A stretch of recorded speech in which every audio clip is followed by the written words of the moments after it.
FM. Kanal Inspirasi. Pro 1 RRI Makassar. Pro 1 Kanal Inspirasi. RRI Makassar.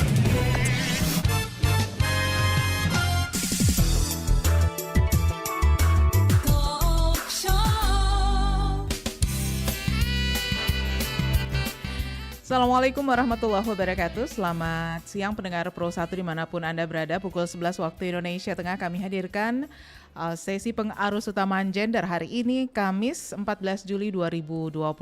Saya Meilani Ahmad dan kita akan berbicara seputar budaya bermedia sosial yang aman bagi perempuan. Nah pendengar, dalam sesi pengarus utamaan gender hari ini kita mengupas tentang media sosial yang aman ya, dan apa saja kebiasaan-kebiasaan atau budaya yang sebaiknya dilakukan ketika seorang perempuan itu bermedia sosial. Sesuatu yang setiap hari kita lihat dan mudah-mudahan sudah kita pahami fungsi serta dampak positif serta dampak negatifnya. Siang ini saya bersama dengan Ibu Dr. Mahmudah M. Hum, perwakilan dari bidang seni dan budaya Badan Koordinasi Organisasi Wanita Sulawesi Selatan, serta juga Ketua Lembaga Penelitian dan Pengembangan Aisyah Sulawesi Selatan, salah seorang dosen juga di Universitas Negeri Makassar. Assalamualaikum, selamat siang. Waalaikumsalam warahmatullahi wabarakatuh. Selamat siang. Alhamdulillah. Ibu Mahmudah, ini kalau melihat sudah bukan fenomena lagi nih ya untuk media sosial ya, sudah jadi bisa dikatakan sudah jadi kawan sehari-hari ini, bahkan lebih dekat dari teman hidup misalnya suami atau istri, atau bahkan lebih dekat dari anak. Kadang-kadang kita lebih sering lihat media sosial daripada lihat anak ini. Itulah fenomena yang terjadi belakangan ini. Tapi kita coba dulu untuk menggambarkan kepada pendengar kita nih Bu Mahmudah bahwa media sosial itu tentunya ada positifnya ya. Nah, media sosial yang positif atau yang sehat itu seperti apa, Bu Mahmudah? Terima kasih banyak Ibu Melani. Ibu Melani. Sebagaimana kita rasakan bersama, jadi merasakan bahwa media yang sehat itu media yang mampu melindungi diri sendiri serta orang lain dari kemungkinan bahaya atau risiko di dunia online. Jadi itu, jadi melindungi diri sendiri dan orang lain, itu baru dikatakan sehat. Mengapa hal itu harus kita lakukan? Ini disebabkan oleh faktor yang mendunia. Yang pertama, sebagaimana kita rasakan, jadi bukan diketahui lagi tapi dirasakan. Itu secara global 60% masyarakat dunia itu bergantung pada dunia digital. Yang pertama. Kemudian yang kedua, adanya perubahan yang multi kompleks. Perubahan budaya, gaya hidup, seperti yang Ibu katakan tadi, tidur bersama ponsel, bukan lagi bersama kekasih. Kemudian sistem pendidikan serta ideologi. Yang ketiga, bahwa perkembangan dunia digital itu kurang, saya katakan kurang, bukan tidak, kurang diimbangi oleh digital literasi yang memadai. Dan yang berikutnya, kejahatan digital itu semakin marak. Perkembangannya mengikuti perkembangan teknologi digital, itu secara global. Di Indonesia sendiri kita rasakan bahwa penggunaan internet di Indonesia di awal tahun 2021 itu sudah mencapai 202,6 juta jiwa. Jadi meningkat 15,5% atau 27 jiwa juta jiwa dibanding pada tahun sebelumnya. Total ini sejumlah 274,9 jiwa. Apa artinya? Bahwa penyaringan terhadap internet di Indonesia itu mencapai 73,7%. Demikian. Jadi intinya di sini untuk masyarakat Indonesia sendiri belum terlalu didukung lagi dengan tadi kurang diimbangi dengan digital literasi literasi digital maksudnya berarti kita di Indonesia ini masih sangat rawan ya untuk media sosial yang dalam tanda petik kurang sehat mungkin ya. Betul. Nah kalau dilihat nih Bu Mahmudah, sebetulnya konsep penggunaan internet yang di dunia digital atau internet yang bijak itu seperti apa? Karena kan tadi sudah tidak diimbangi dengan digital literasi, kemudian informasinya sangat terbuka. Itu kira-kira supaya bisa mengambil manfaat positifnya, konsep penggunaan internet yang bijak ini seperti gimana, Bu? Ya, terima kasih. Jadi konsep ini dalam hidup bermasyarakat dan bernegara, kita harus melihat sisi positif dan negatifnya. Dari sisi positif, ya supaya kita menggunakan media ini secara bijak, seperti yang telah kita rasakan, yaitu menjadi sarana belajar. Ini berkaitan dengan kampus Merdeka Belajar, seperti itu. Kemudian ternyata berdigital juga mengasah keterampilan. Selain itu juga dijadikan sarana komunikasi dan koordinasi, serta berwirausaha dan hiburan. Nah, yang bijak seperti itu. Jadi ada kepentingan-kepentingan pribadi, kelompok, organisasi, bahkan negara dalam 4 hal ini. Nah, kemudian yang bijak juga kita harus tahu ternyata di balik positif juga ada negatifnya. Yaitu yang negatif ini yang kita juga rasakan, yaitu mengurangi interaksi antar anggota keluarga. Tadi sudah Ibu contohkan yang dekat, berteman, yang dekat jauh jadi jauh ya. Jauh jadi dekat ya. Kemudian yang lebih bahaya lagi yaitu adanya kendala tumbuh kembang anak. Ya, karena kita pengaruh utamaan gender tidak berarti hanya perempuan saja yang kita bicarakan. Ternyata negatifnya juga terhadap perkembangan anak. Yang berikut yaitu mengurangi kepekaan sosial. Dan yang keempat adanya kejahatan cyber. Nah, itu Bu. Dari sisi positif negatif ini, kita sebagai organisasi perempuan, lingkupnya dalam kapasitas wilayah, ini harus mampu memberikan pencerahan minimal pada diri sendiri, bahwa kita harus bermedia sosial dengan sehat. Gampang saja dikatakan sehat itu ya berimbang. Bahwa dalam hidup ini kan kita bukan hanya bermedia, tapi berbagai kegiatan yang kompleks.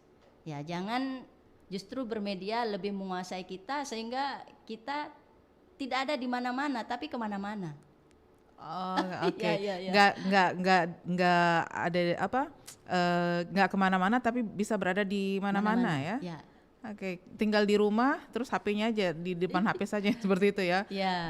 Bu, ini agak sulit sih sebenarnya karena tadi kan di gadget ini, di dunia digital ini kita bisa memperoleh apapun. Tetap tinggal di satu tempat, duduk saja di tempat duduknya, kemudian tinggal lihat di layar bisa dapat apapun. Dan ini kayaknya kayak candu ya. Kalau dulu tahun 90-an itu pas ada game Tetris, semua orang main Tetris. Nah, sekarang ada gadget seperti ini dengan informasi yang sudah sangat terbuka, semua orang hanya menatap di layar HP. Bagaimana mengendalikan apa istilahnya ya? Kecanduan ini? Saya beberapa waktu yang lalu itu suami sering bermedia sosial. Tapi belakangan setelah di media sosial itu muncul Reels yang video-video pendek itu, akhirnya lebih senang lihat itu video-video pendek itu karena videonya pendek, kemudian beragam ya. Tinggal scroll saja terus lihat beragam, ini jadi bisa menghabiskan waktu berjam-jam di situ. Waktu habis, kuota habis, otomatis duit juga habis. Ini gimana mengendalikan itu, Bu? Ya, terima kasih banyak atas pertanyaan. Ini juga kita rasakan bersama. Jadi kita bermula dari tujuan hidup. Ya, jadi kita harus mengulas kembali bahwa kita hidup ini bukan sekadar bersandiwara. Ya, jadi dalam hidup itu ada tujuan yang ingin kita capai. Tujuan yang ingin kita capai itulah sebuah target, sehingga kalaupun memang media dijadikan sebagai sarana positif tidak apa-apa, Bu. Seperti itu yang pertama. Kemudian yang kedua, kita harapkan diri kita, khususnya perempuan ini, perempuan itu memberikan porsi yang seimbang ya terhadap kebutuhan kita. Apakah kita ini sebagai seorang perempuan memiliki aktivitas yang memang betul-betul membutuhkan media sosial atau hanya sekadar sebagai hiburan seperti yang 4 tadi, apakah memberikan manfaat kepada yang umpamanya sebagai wirausaha seperti itu, apakah bermanfaat seperti itu atau hanya sekadar hiburan. Jadi tips yang praktis, ya kalau hiburan itu ya kita batasi. Makanya kita harus memiliki pandangan hidup bahwa dalam hidup itu bukan kepuasan yang dicari. Jadi tipsnya mengubah pola pikir bahwa dalam hidup itu ada target. Ya, target yang ingin kita capai. Ya, kalau target kita ya bahagia. Ya, bahagia. Kapan kita bisa bahagia? Ya, memenuhi kebutuhan lahir dan batin. Ya, kalau kebutuhan lahir dan batin sudah terpenuhi, ya bisa saja kita tinggalkan ponsel itu. Seperti itu. Dan memang menarik saya dengar dan saya amati, ya ini terjadi kekerasan juga disebabkan antara lain oleh media. Nah, berarti selain kita menentukan tujuan hidup, kita juga harus mampu memilih ya laman-laman mana yang tepat untuk kita. Apakah dengan adanya media. Jadi kita tidak boleh menjelekkan media karena ini sudah menjadi sebuah kebutuhan. Nah, hanya saja kita harus mampu memilah dan memilih. Ya mana yang untuk kita, mana yang bukan untuk kita. Nah, kemampuan memilih dan memilah itu berarti balik lagi ke literasi tentang digital literasi tadi ya? Iya, kecerdasan dalam berdigital. Untuk apa istilahnya? Secara cepat nih supaya kita bisa punya dasar, karena literasi itu kan biasanya orang malas baca, malas belajar, maunya yang instan. Ini kira-kira ada cara cepat untuk bisa membuat kita mengontrol, bisa memilih dan memilah kira-kira laman-laman yang mana yang akan saya konsumsi dan memberikan manfaat yang besar untuk saya gitu, Bu. Ya. Terima kasih. Kalau seperti saya di BKUW di bidang seni budaya, ya kami berusaha untuk memberikan informasi, bukan sekadar informasi tapi praktik dalam hal bagaimana kita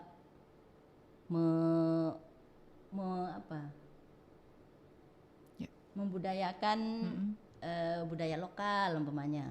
Nah, itu kan kita bisa melihat dari situs kelokalannya. Kalau kita sebagai seperti saya sebagai dosen, dosen bahasa Indonesia, ya bahasa itu digunakan sebagai sarana komunikasi, kita bisa menggunakan semua media mana positif dan negatifnya. Kemudian sebagai ibu rumah tangga ini yang penting. Sebagai ibu rumah tangga itu tadi kita harus memosisikan diri ibu rumah tangga itu apa. Jadi kita harus kuat di bidang dalam hal definisi hidup. Jadi peran kita ini sebagai apa? Kalau peran saya sebagai ibu rumah tangga, ibu rumah tangga adalah seperti itu, Bu. Jadi ada identifikasi. Ibu rumah tangga adalah seorang istri yang memiliki peran. Peran mendampingi suami, mengasuh anak. Umpamanya dua ini, mendampingi suami, mengasuh anak.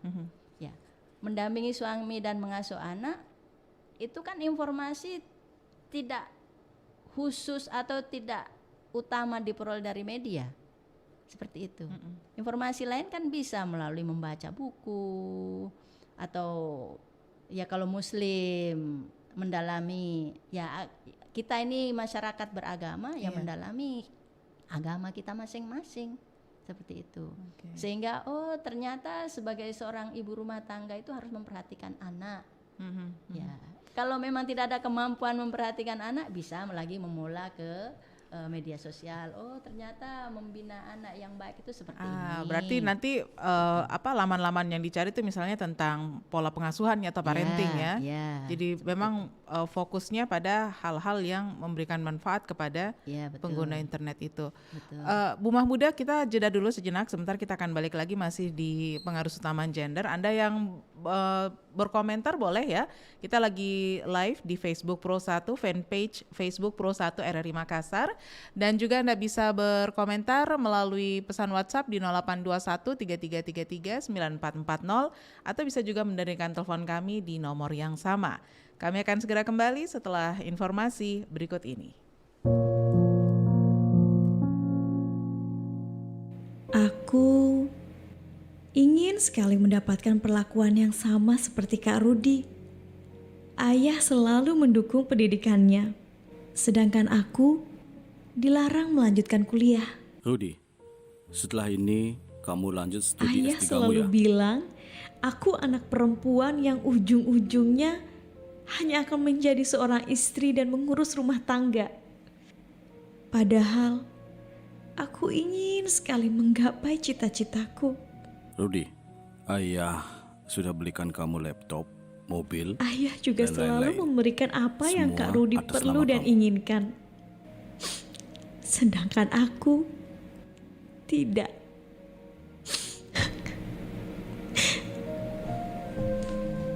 Stop diskriminasi terhadap perempuan. Upayakan melakukan kesetaraan gender.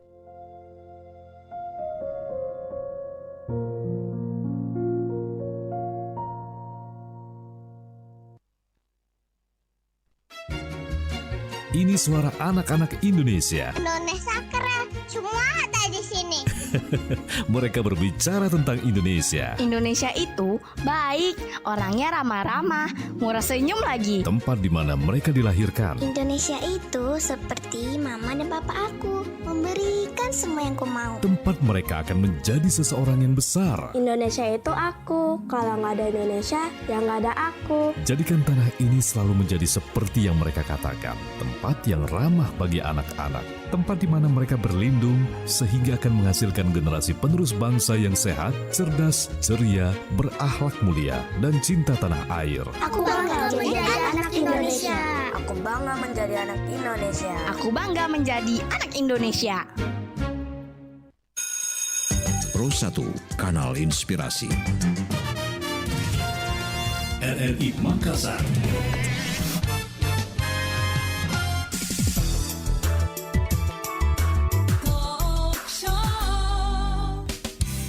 Anda masih bersama kami di sesi pengarus utamaan gender lintas Makassar siang untuk edisi hari Kamis 14 Juli 2022. Kita berbicara tentang budaya bermedia sosial yang aman bagi perempuan. Jadi seperti yang sudah digambarkan dalam kebersamaan kita di sesi yang awal tadi, bahwa media sosial, dunia digital itu sudah tidak bisa terpisahkan lagi ya, sudah menjadi sebuah kebutuhan. Dan kita masih bersama dengan narasumber Ibu Dr. Mahmudah M. Hum. Baik, Bu Mahmudah, kita lanjut lagi nih Bu. Ternyata seperti yang digambarkan pada perbincangan kita di awal bahwa media sosial atau dunia digital secara umum ya, ini sudah menjadi kebutuhan kita masyarakat yang hidup di era milenial ini. Nah, ada beberapa kebiasaan yang baik ya, mengambil manfaat dari media sosial tersebut atau dunia digital ini, tapi juga tadi sudah disampaikan bagaimana caranya kita berhenti dari ketergantungan atau kecanduan ya pada media sosial ini. Nah, selain positif, suatu hal yang bermanfaat yang bisa kita ambil dari dunia digital pasti ada negatifnya. Ya, nah, betul. apa saja nih yang menjadi poin-poin penting yang harus kita waspadai ketika kita berada di dunia digital? Ya, terima kasih. Jadi seperti yang awal saya katakan bahwa ada sisi negatif dan ini harus kita pahami juga secara berimbang sebagai sebuah pencerahan, pembekalan pada perempuan yang mayoritas sebagai warga negara Indonesia. Kejahatan digital yang mengancam perempuan, nah ini yaitu bullying atau perundungan. Bisa juga penipuan online, ada juga kekerasan, ya tadi kecanduan, ya jadi tidak bisa hidup dengan tidak berponsel. Kemudian ada perdagangan orang, ada pencurian data pribadi, pelecehan seksual dan pornografi.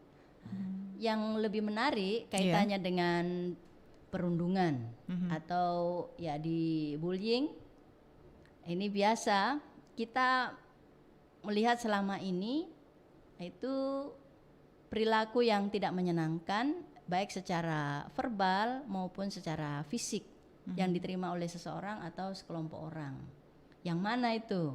Nah, yaitu kata-kata yang terkait dengan nama selain manusia. Ya, umpamanya mengatai seseorang yang tidak pada tempatnya, itu sebenarnya perundungan.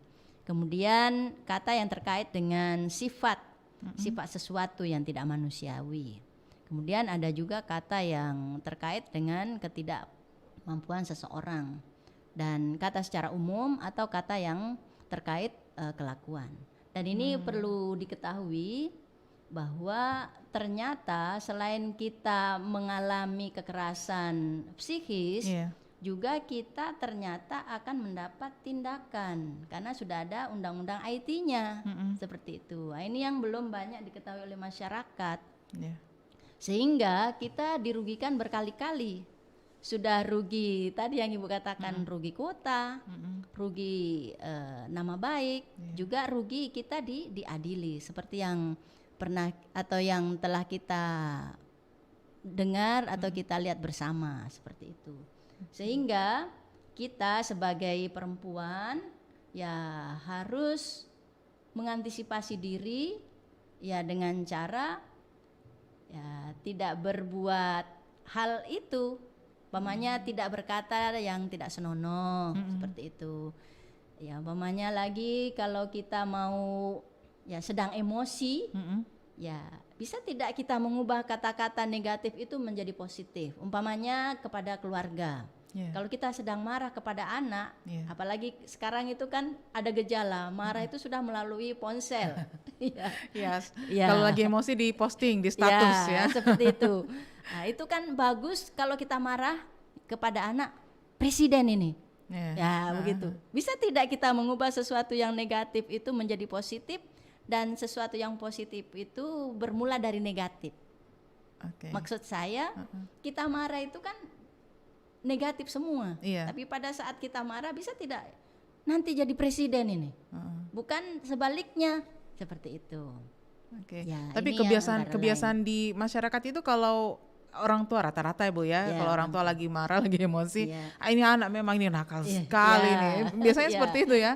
Tapi untuk mengubahnya itu kayaknya butuh apa istilahnya, butuh sebuah kebiasaan untuk bisa mengatakan hal-hal seperti itu.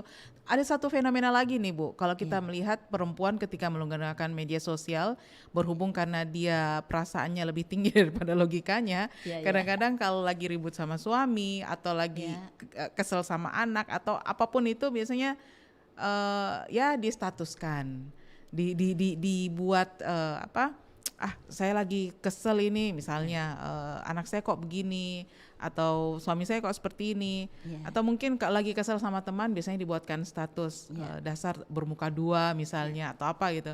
Nah, hal-hal seperti ini apakah termasuk menggunakan media sosial dengan sehat ini, Bu Mahmudah? Seperti pada definisi awal tadi dikatakan sehat itu apabila bisa melindungi diri dan orang lain. Jadi kalau ada orang lain merasa tersakiti dengan kata-kata itu, sebenarnya dianggap kurang sehat. Seperti itu. Hanya saja kita sekarang ini sedang krisis. Ya, krisis tadi itu mengurangi krisis sosial begitu. Kita cuek kepada sesama. Kita menganggap itu biasa saja. Bagaimana hal itu supaya kembali seperti semula, bahwa kata-kata itu menyakitkan seseorang? Ya, kita melihat apakah kalau kita mendengar kata itu kita merasa sakit atau tidak. Kalau merasa sakit berarti jangan dilakukan, sehingga perlu adanya literasi digital kepada keluarga. Literasi digital pada keluarga terhadap keluarga. Yang seperti itu melalui penguatan nilai-nilai dasar. Ya, nilai-nilai agama, akidah. Dalam hidup ini kan kita tidak ada dengan sendirinya. Ya, seperti itu. Jadi ada akidah, penguatan akidah, bahwa apa yang kita lakukan itu akan dipertanggungjawabkan. Jangan terlalu jauh. Dalam berinternet saja itu kan sudah ada rekam jejak. Rekam jejak digital. Nah, ini masih di dunia ini ada rekam jejak digital. Jadi dalam hal ini ya kalau kita telah melakukan pencarian informasi itu kan ada tertulis di pada pukul sekian ternyata Ibu Mahmudah sedang melacak ini itu baru di dunia itu, apalagi di akhirat. Jadi lebih canggih lagi, sehingga dalam melakukan aktivitas keseharian seperti yang saya awal katakan tadi, bahwa hidup ini panggung sandiwara, kita harus perbaiki niat kita. Jadi memperbaiki nilai hidup, nilai dasar bahwa kita ini bertuhan, ya, beragama, sehingga yang kita katakan itu berdampak pada diri kita, seperti itu. Kemudian selain itu kita juga harus melakukan pendampingan, ya, pendampingan kepada anak kita. Biasa anak-anak kan lebih cepat mendengar informasi di media sosial dibanding kita. Iya. Ada dulu istilah yang anak-anak kita sekarang sudah paham semua itu. Iya. Yang harusnya usia seperti itu dia tidak tahu. Apa itu pornografi umpamanya?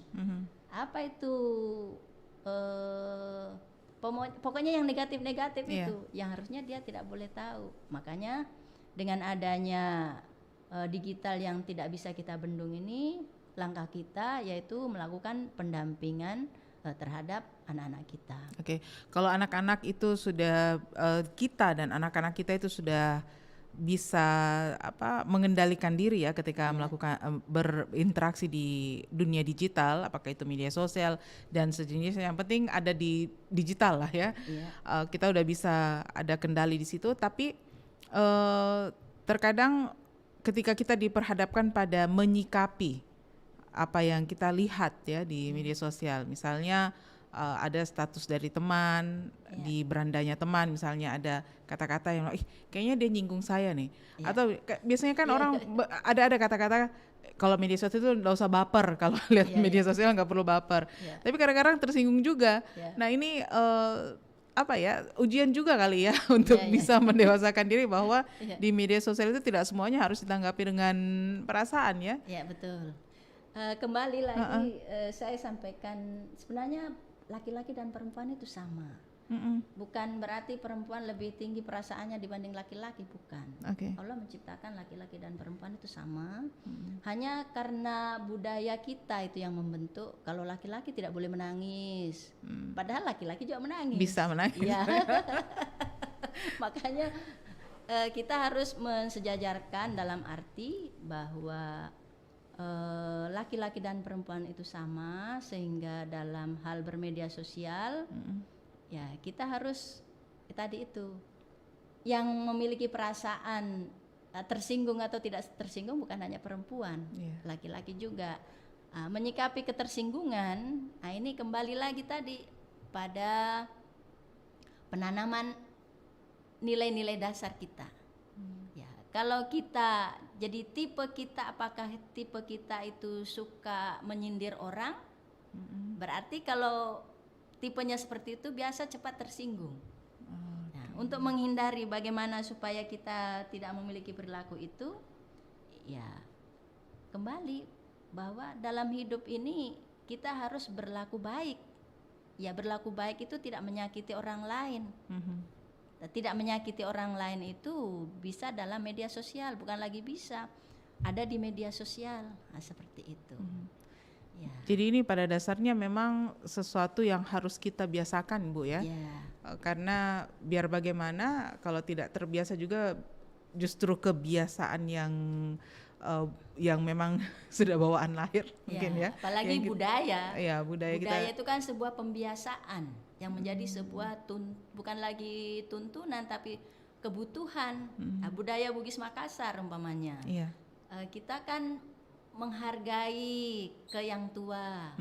Cara menghargai ke yang tua dalam bermedia sosial itu umpamanya tabe Pak, umpamanya kan ada kata tabe Pak atau tabe Bu, seperti itu kan bagian dari budaya yang melakukan pembiasaan. Ternyata bermedia sosial itu banyak positifnya sebenarnya Bu, kalau kita tahu rahasianya. Gitu. Dan kalau dilihat-lihat rahasianya itu tadi yang disampaikan dari awal itu Bu ya. Bu Mahmuda, menarik ini. Kadang-kadang dalam berbudaya tadi, ketika kita akan merubah kebiasaan dari kebiasaan buruk menjadi sebuah kebiasaan baik, itu kita perlu diingatkan.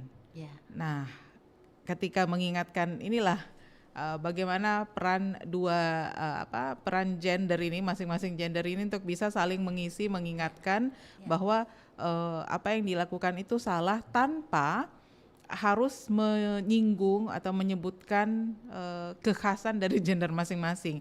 Contoh ya, misalnya Kalau perempuan kan baperan, selalu sedikit-dikit pakai perasaan ya. Nah ini kan biasa yang laki-laki tuh suami atau anak atau siapalah di lingkungan kita itu menyebutkan memang perempuan itu suka sekali pakai perasaannya.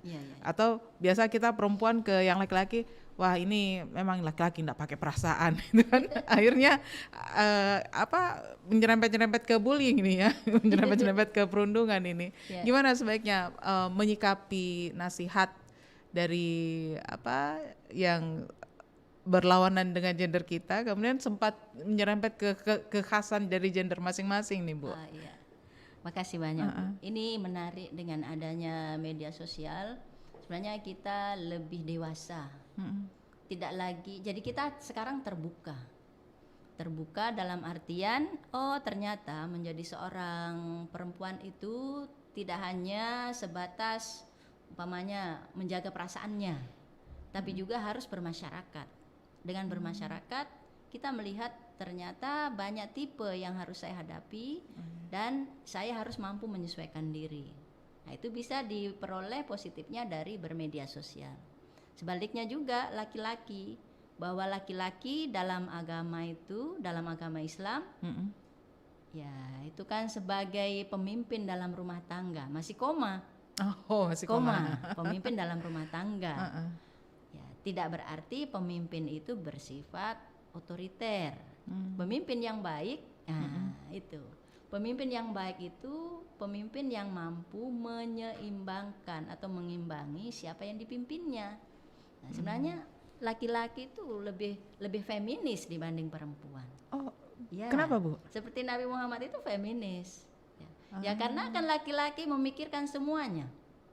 Hanya tiba saatnya pada saat melakukan pekerjaan, nah itu kita berbagi tugas. Nah, ini kita lihat juga dalam media sosial. Banyak laki-laki yang menginformasikan tentang kesehatan perempuan. Itu kan bagian dari kepedulian terhadap perempuan. Hanya kita tidak menyadari seperti itu.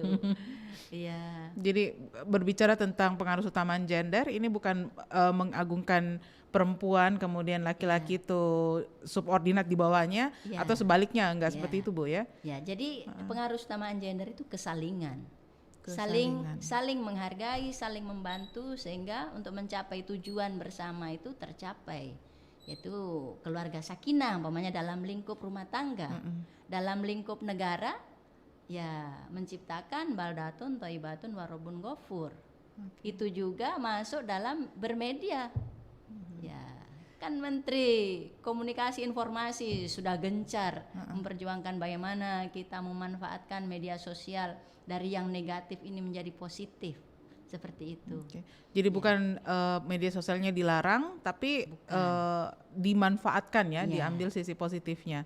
Jadi perlu apa istilahnya ya, pembelajaran seperti tadi disebutkan bahwa harus ada digital literasi digital.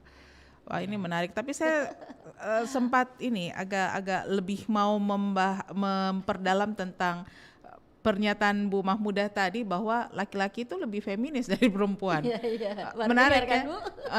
Menarik itu Bu, karena selama ini kan kita mikirnya laki-laki ini nggak pernah mikir tentang masalah perempuan. Misalnya kalau di rumah kita kerja ya istri kerja sendiri, suaminya bikin apa gitu, kegiatan apa yang kita sendiri nggak lihat ya waktu kita beraktivitas. Tapi sebentar kita akan kupas lebih lanjut setelah informasi yang berikut ini. Terima kasih. Tahukah kamu siapa dokter perempuan pertama di Indonesia? Namanya adalah Mary Thomas, perempuan kelahiran Likupang, Minahasa Utara, Sulawesi Utara, 17 Februari 1896.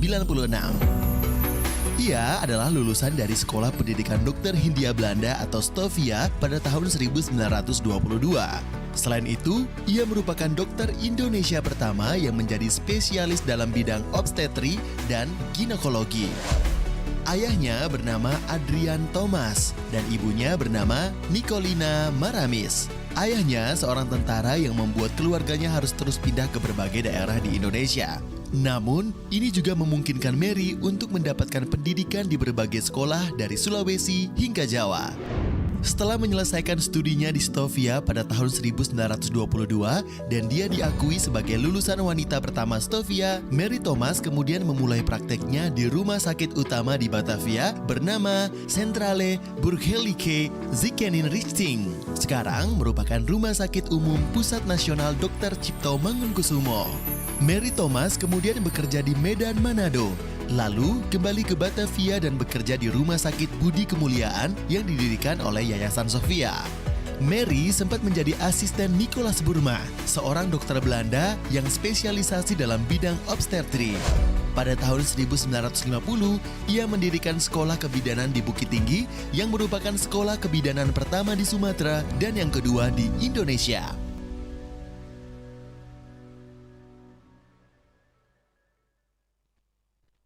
Pro 1, Kanal Inspirasi. RRI Makassar.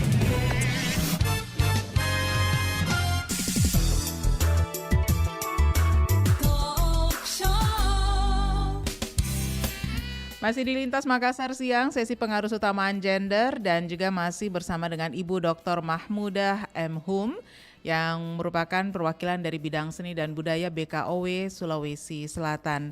Kita berbicara tentang budaya bermedia sosial yang aman bagi perempuan. Tadi kita berhenti pada ketertarikan saya, pernyataan dari Ibu Dr. Mahmudah bahwa laki-laki itu lebih feminis dari perempuan. Nah itu karena tadi sempat Ibu Mahmudah menyampaikan bahwa ini karena laki-laki lebih memperhatikan semuanya ya. Iya. Tapi kalau di keseharian ini Bu, kayaknya saya agak curhat ini ya. Kayaknya kalau perempuan atau istri ngerjain apa, suami nggak tahu ngerjain apa ya. Jadi di mana letak feminisnya mereka gitu Bu? Oh iya. Iya. Terima kasih banyak. Kembali pada bermedia sosial yang aman bagi perempuan. Ya, keamanan itu antara lain disebabkan oleh kefeminisan laki-laki. Ya, maksud saya tadi saya mengatakan Nabi Muhammad itu kan feminis. Beliau memperhatikan kaum perempuan, memperhatikan anak. Sama dengan suami. Ya, suami itu kan memperhatikan anak istrinya. Iya. Bagaimana dia mau mencari nafkah kalau dia tidak memikirkan istri dan anaknya? Hanya saja pikiran kita itu terkooptasi dengan hal-hal yang bersifat real. Ya, dianggap peduli kalau ada hasil konkretnya. Nah itu, padahal tanggung jawab suami itu berat. Ya, mencari nafkah. Kalau dia sendiri, tapi kalau sama-sama mencari nafkah, sebagai seorang istri harus mampu menata diri mencari nafkah bukan untuk suami. Nah, itu yang harus diperhatikan. Sehingga dalam bermedia sosial, setinggi apapun jabatan kita, ya kita harus tahu bahwa peran kita itu ganda.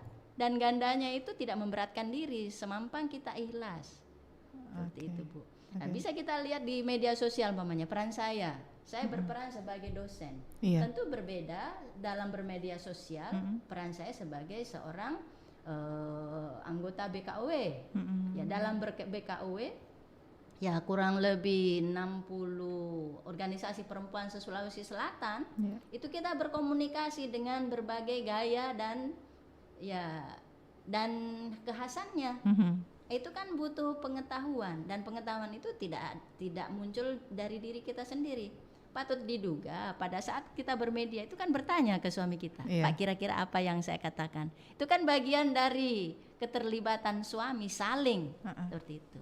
Dan itu tidak berbentuk sehingga kita menganggap itu bukan kepedulian suami terhadap kita, seperti itu. Padahal justru di situ letak feminisnya ya, lebih feminis Iya. daripada perempuan. Iya. Oke, ini itu. perlu apa istilahnya ya? Kalau melihat apa yang disampaikan Ibu Mahmudah tadi perlu pemahaman, perlu pengertian ya. Sehingga bisa sampai pada pemikiran seperti ini. Saya nggak pernah mikir seperti ini terus terang ya. Jadi harus ada definisi ulang. Jadi ternyata dalam hidup itu definisi itu penting. Definisi itulah yang menentukan arah kita. Kalau saya mengatakan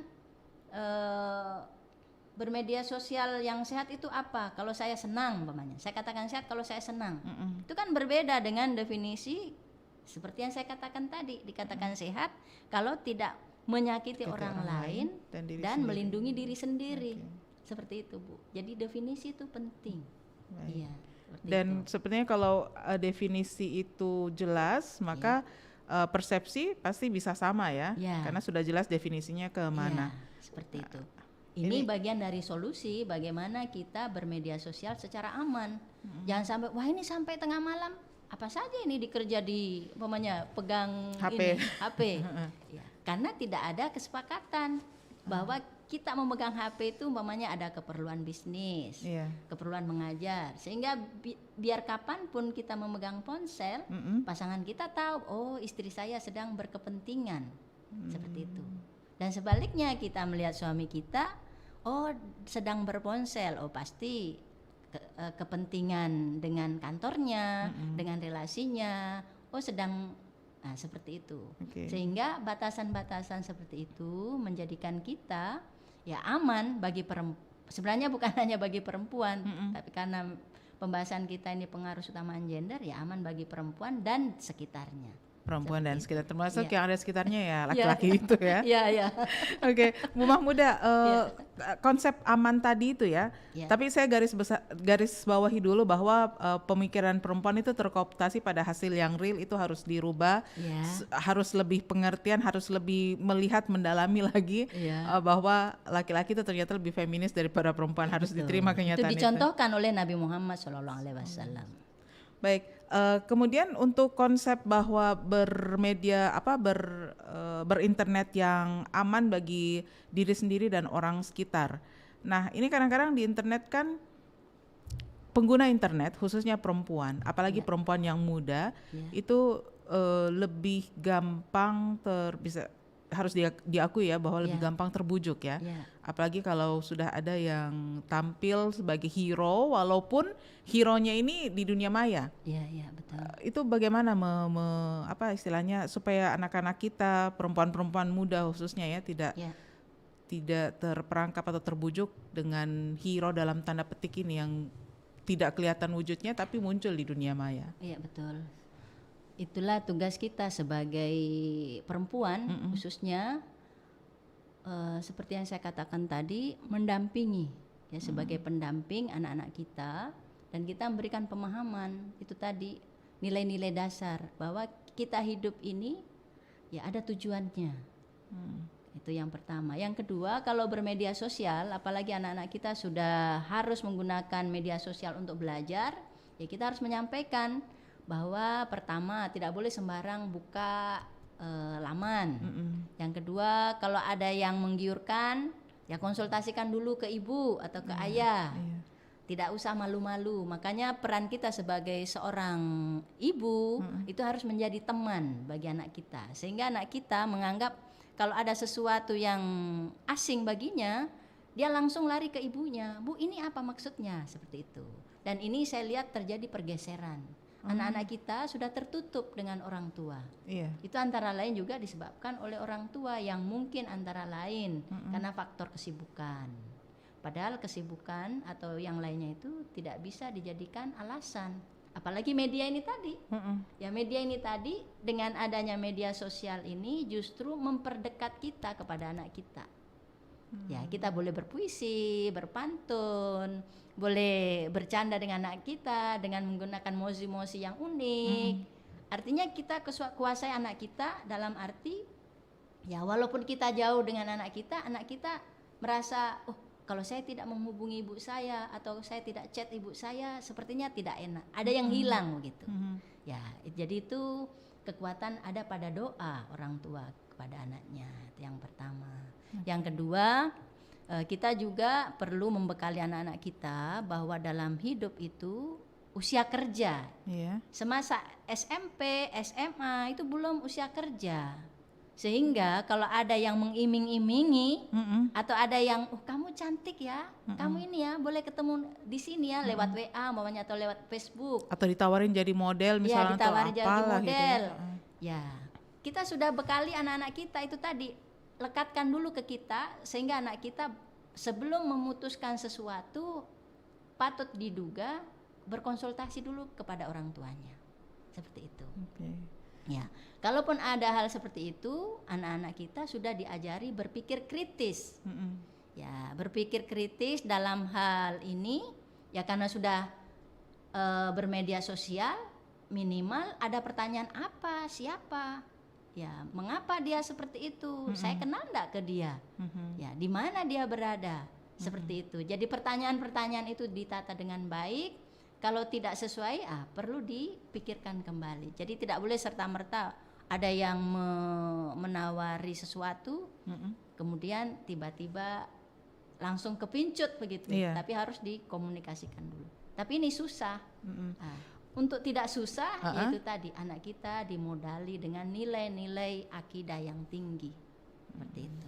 Dan itu hanya bisa terjadi kalau komunikasi antara orang tua dan anak itu berjalan dengan baik, Bu ya. Ya, betul. Tidak terpisahkan oleh gadget. Ruang dan waktu. Kalaupun terpisahkan oleh gadget atau terpisahkan oleh ruang dan waktu, manfaatkan saja ini. Sekali lagi ini kan media ini HP ini bukan untuk dihindari, bukan untuk untuk tidak disentuh karena betul. Biar karena ini sudah kebutuhan. Jadi kita harus pintar-pintar. Ya, pintar-pintar menggunakan ponsel. Nah, seperti itu. Jadi inilah pentingnya untuk menghidupkan budaya bermedia sosial yang aman. Sekali lagi konsep awalnya adalah tidak merugikan orang lain dan melindungi diri sendiri yang paling penting ya. Iya, betul. Baik, Bu Mahmudah, ini di penghujung kebersamaan kita tentang budaya bermedia sosial yang aman bagi perempuan. Perempuan dari segala usia ya, mulai dari yang sudah dewasa, remaja ataupun bahkan yang masih yang dewasa dan remaja dan yang masih anak-anak. Ini ada pesan-pesan mungkin untuk mereka agar tidak terjebak pada hal-hal negatif dari media sosial. Media sosial dalam hal ini bukan hanya Facebook, Instagram atau TikTok ya. Tapi juga media sosial seperti WA yang bisa antar person ya, antara satu orang dengan orang yang lain ataupun juga dalam grup-grup media sosial. Ini apa yang sebaiknya menjadi pegangan Bu Mahmudah? Ya, terima kasih banyak atas kesempatan yang diberikan. Sebagaimana definisi awal bahwa kita bermedia yang aman itu tidak merugikan orang lain dan memberikan kenyamanan dan keamanan pada diri dan orang lain. Sehingga pertama kita harus memperbaiki niat. Itu penting. Niat bermedia sosial untuk apa? Jadi perbaiki niat. Setelah perbaiki niat, kita sebagai generasi muda yang masih panjang perjalanannya itu harus membekali dengan pengetahuan berliterasi dengan baik. Sebelum memegang ponsel harus tahu dulu banyak informasi. Oh, ternyata dalam bermedia sosial itu lebih banyak bahayanya dibanding dengan manfaatnya bila tidak paham. Jadi modal yang kedua memahami ponsel yang digunakan itu untuk apa. Ya, yang ketiga perlu kerjasama antar keluarga, dan keluarga harus menjadikan ponsel justru sebagai sarana komunikasi yang efektif, dan keluarga harus mampu menarik perhatian keluarga kita masing-masing sehingga informasi yang datang dari luar itu tetap lebih indah informasi yang datang dari keluarga. Insya Allah dengan menjaga keharmonisan sampai pada dunia maya, tidak akan terjadi sesuatu yang kita inginkan. Baik. Terima kasih. Baik, terima kasih Ibu Dr. Mahmudah M. Hum yang sudah bersama kami dalam Pengarus Utama Gender untuk hari ini. Mudah-mudahan kita akan ketemu lagi nih Bu. Ada banyak sekali inspirasi yang kita dapatkan, terutama tadi ya, pemikiran perempuan yang terkooptasi pada hasil real. Sedikit membuka, bukan sedikit ya, banyak membuka wawasan berpikir kita ini. Terima kasih sekali lagi Bu Mahmudah. Assalamualaikum, selamat siang. Waalaikumsalam warahmatullahi wabarakatuh. Selamat siang. Baik, pendengar, demikian kebersamaan kami dengan Ibu Dr. Mahmudah M. Hum yang merupakan perwakilan bidang seni dan budaya BKOW Sulawesi Selatan. Dan tentunya budaya bermedia sosial yang aman bagi perempuan ini penting untuk kita pahami dan mengambil manfaat yang besar dari hal tersebut. Saya Milani Ahmad mengucapkan terima kasih kebersamaan Anda. Kita akan jumpa lagi di edisi selanjutnya. Assalamualaikum warahmatullahi wabarakatuh.